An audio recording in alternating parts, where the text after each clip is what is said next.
So, as I said, this video series is going to be focused on motivation. And one of the things that's important for us as teachers, probably the quintessential question for many teachers and parents, especially parents now that are working with their kids so often in their schooling, is how do we motivate our kids? How do we motivate students in the classroom, outside of the classroom? You have to ask yourself, can any teachers, a good teacher, can they motivate their students no matter what the environment? That's a tough question. I mean, I think initially everybody wants to just think, oh yeah, good teachers can always motivate their students. Well, as we'll find out tonight when we're talking about um, the ideas in the classroom and what we do as far as from a motivational standpoint, you're going to find there's a lot of give and take. Students bear some responsibility. Teachers certainly bear a lot of responsibility.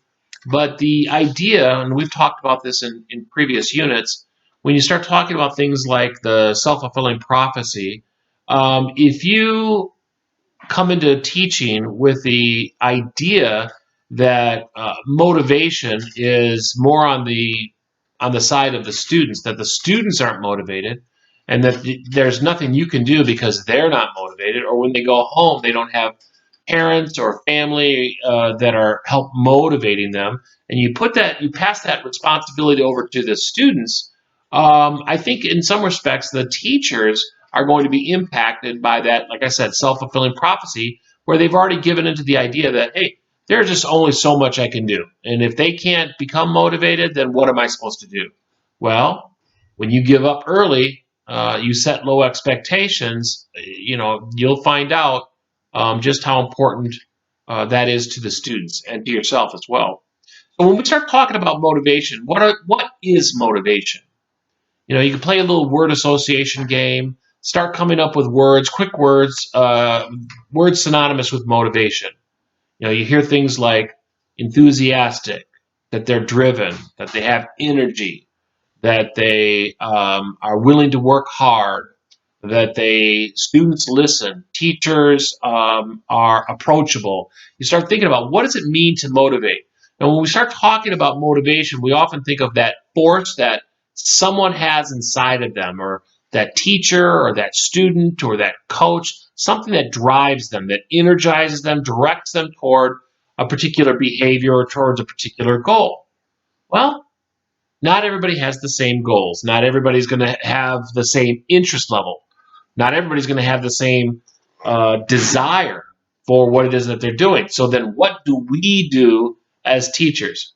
Now, if you get a minute, either if you have your PowerPoint with you or you get a chance to pause it and take a look at it, I have a few comic strips in there that present motivational issues. The first one is of a pirate. And the pirate says, is screaming at the top of his lungs, the floggings will continue until morale improves. Now, obviously it's meant to be ironic and hopefully get a chuckle out of people. But the idea is the floggings will continue until morale improves.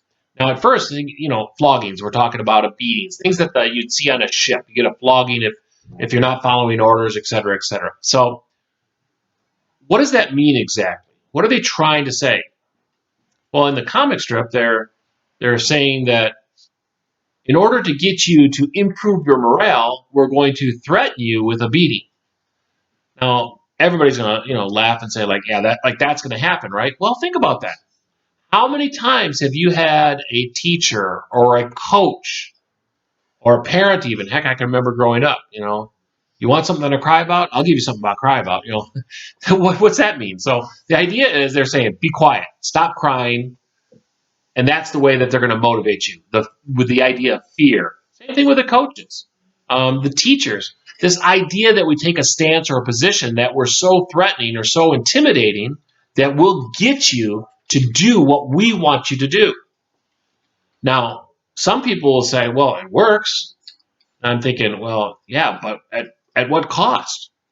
Do you want to be that coach or that teacher or that director of a band that's constantly threatening their students to abide by their rules, to do what they say, that's their motivational technique, pretty soon kids quit playing the sport. Kids give up on band. Kids give up on whatever it is. And so the idea is that as silly as it sounds, we still have a lot of teachers, a lot of parents, a lot of coaches that really rely heavily on this idea of intimidation or fear to direct our to motivate our students. Probably not very successful in the long run. Has usefulness for some students, for some players, but what are you willing to give up or lose in that approach? Then I have a couple other ones, and one of them reads says, "Oh, here we go again. Here we go again. Another meeting, another long meeting, 8-month long meeting of the school board." So a student is sitting inside of the classroom, and all they're thinking about is, "Here we go again. We're going to be sitting here for 8 months, going through the same old, same old, same old." Students think a lot like that. When you present yourself to the class and you start teaching, and all the students hear is this monotone uh, inability to develop rapport with the kids, to interest them, to arouse curiosity. They just see it as a place that they have to go, something that they have to get through. And that's not very motivational.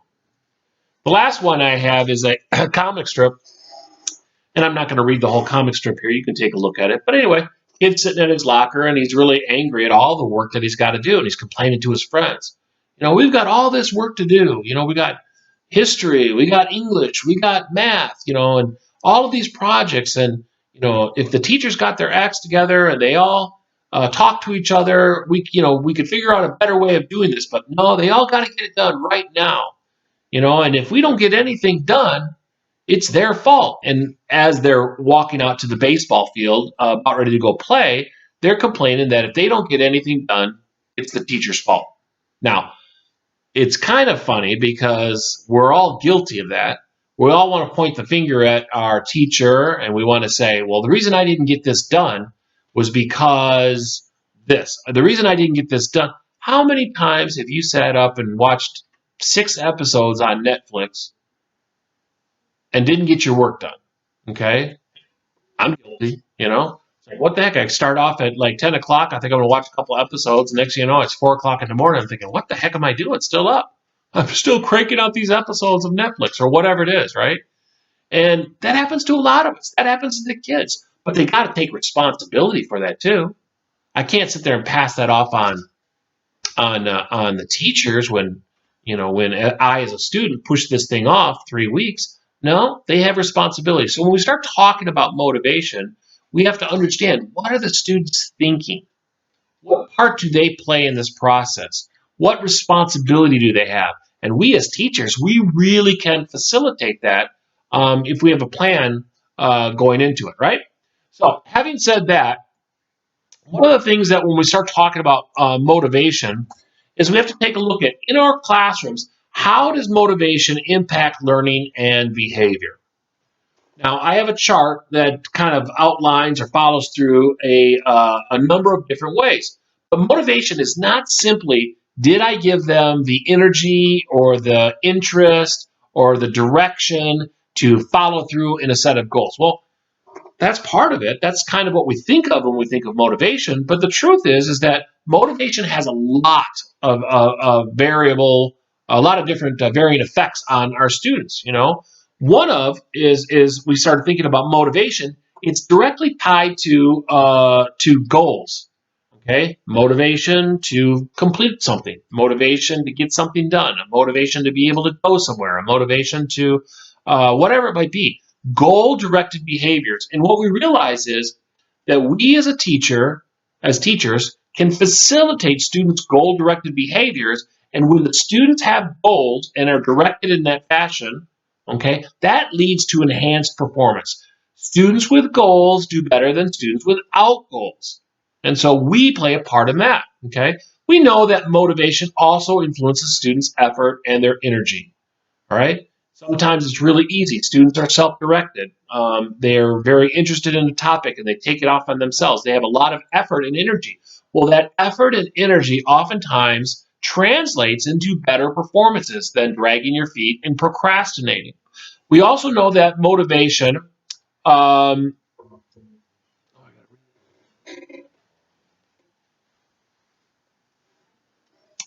I can't read my own writing there. Motivation also helps our students to initiate activities. The idea is that if we provide them some direction, if we provide them some encouragement, what we can do is oftentimes is help them to get a jump start on a particular activity. We also know that students that are motivated are more likely to persist with activities. Persistence in the activity also leads to enhanced performance. Now, one of the things is that we realize that motivation within our students is going to also influence their information processing, which obviously helps them perform better in the classroom. But what does that mean exactly, information processing? Well, when students are motivated, they tend to pay attention more. They focus on what is the task at hand. They look at the things that they need to accomplish in order to meet their goal. So the idea is that information processing is enhanced because they are one, paying attention, but two, they're taking a look at the consequences or the results of their actions and using them in a meaningful way to help improve on their studying, their task, time management, etc. And lastly, we realize that motivation is also helpful to the students in reinforcing consequences. So what does that mean? That means that students, when they perform poorly on a test, those students who are motivated will ask a question like, "Why did that happen? What did I do? What do I need to improve upon?" So the idea is they take the consequences of a task and use them in benefit to improve their future performances. For instance, I'll give you a great example. When I was in one of my first semesters of my doctoral studies, I had a class in learning and instruction, and I remember I had a test coming up. It's okay. I had read all the material, was had all the material down pat. I thought, and then I got that first test back, and I realized I got like a C or a C minus on the exam, and I thought, man, I never thought I really knew that stuff. And what I realized was I had read all the material, had memorized all the vocabulary, but when I got to the test, the professor had required that we apply all the stuff. And the truth is, I didn't have a lot of classes in the past that asked for application. And as a result of that test, I had to retrain myself in how I studied. And so from that point on, I studied very differently than I did previously because I used the consequences of that performance in the test to shape the way that I study for future tasks or for future tests. That's what it means to use reinforcing consequences. And that's a motivated student will often use that as a strategy.